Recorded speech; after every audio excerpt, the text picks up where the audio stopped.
اہل سنت والجماعت جو ہیں، جس طرح حضرت امام حسین رضی اللہ تعالی عنہ جنتی نوجوانوں کے سردار ہیں، اسی طرح حضرت امام حسن رضی اللہ تعالی عنہ بھی جنتی نوجوانوں کے سردار ہیں۔ ایک بات یہ ذہن میں رکھنی ہے آپ نے، یہ بات ذہن میں رکھیں، الحسن والحسین سیدا شباب اہل الجنہ، ایک بات۔ نمبر دو، دوسری بات جو میں نے کرنی ہے وہ یہ ہے کہ 5 تن پاک جو میں نے آیا کریمہ پڑھی ہے نا، اس کا ترجمہ بھی، اس کی تفسیر بھی، اس کی شرح بھی، وضاحت اس کی ساری مفتی صاحب قبلہ آپ بیان فرمائیں گے۔ 5 تن پاک یہ انما یرید اللہ لیذھب عیسیٰ کریمہ کے تحت 5 تن پاک کا ذکر کیا جاتا ہے۔ یہ جو حصر ہے 5 تن پاک، اہل سنت والجماعت آپ یہ کہتے ہیں کہ اگر یہ 5 تن پاک صرف 5 تن پاک کا انحصار کیا جائے، منحصر ہو 5 تن پاک، 5 تن پاک مولا کائنات علی المرتضی شیر خدا، حضرات حسنین کریمین مائی پاک، رسول پاک صلی اللہ علیہ وسلم، اگر یہ کہا جائے 5 تن پاک، میں آپ سے یہ پوچھتا ہوں کہ جب آپ یہ کہیں گے 12 امام، جب آپ کہتے ہیں 14 معصوم، مجھے آپ یہ بتائیں 14 معصوموں میں 5 تن پاک تو یہ آگے یہ ہستیاں جو باقی ہیں، آپ انہیں کیا کہیں گے؟ وہ 5 تن پاک باقی جو ہستیاں ہیں وہ پاک ہیں یا نہیں؟ پاک ہیں، بولے نا یار، پاک ہیں۔ میں مفتی صاحب قبلہ کی تائید میں یہ بات کرنا چاہ رہا ہوں کہ 5 تن پاک اگر یہ کہا جائے کہ یہی ہستیاں صرف 5 تن پاک ہیں، یہی 5 تن جو ہیں یہ پاک ہیں، میں آپ سے پوچھتا ہوں کہ جو 14 معصوموں میں جو باقی ہستیاں ہیں، آپ انہیں پاک کہیں گے کہ نہیں؟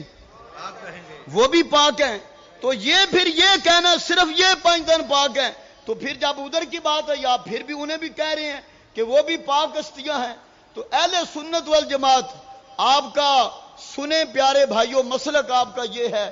میں مفتی صاحب قبلہ کی ذمہ آپ کی مائیت میں آپ کے سامنے زیر سایہ یہ بات آپ تک پہنچانا چاہتا ہوں۔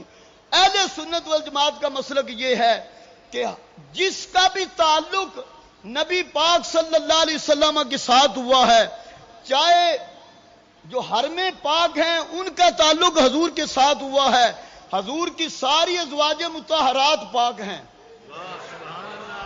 حضور کی ساری ازواج مطہرات پاک، آپ صلی اللہ تعالی علیہ وسلم کی اہل بیت اطہار ساری کی ساری حضور کی وجہ سے پاک، نبی پاک صلی اللہ علیہ وسلم کا حضور کے جتنے بھی کلمہ گو ہیں سارے کے سارے پاک۔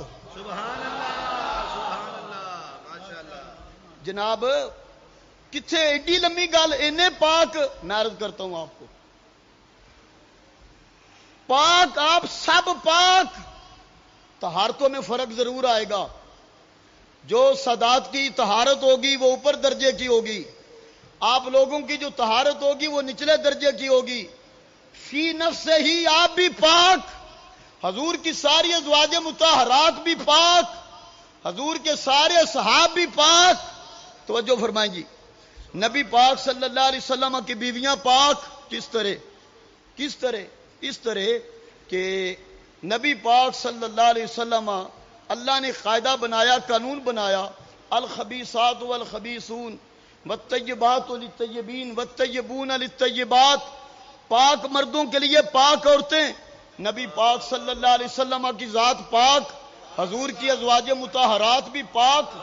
اب نبی پاک صلی اللہ تعالی علیہ وسلم حضور کی بیویاں بھی پاک ٹھہری، جو سکونت والی ہیں وہ بھی پاک ٹھہری، اور نبی پاک کا جو نسب پاک ہے اوپر تک وہ بھی پاک۔ آپ صلی اللہ علیہ وسلم کے غلام جس نے بھی نبی پاک کا کلمہ پڑھا وہ پاک کس طرح؟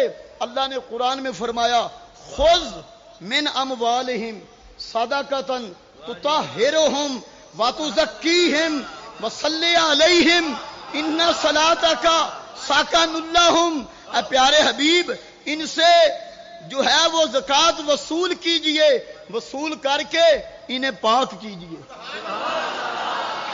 انہیں پاک کیجئے، انہیں ستھرا کیجئے۔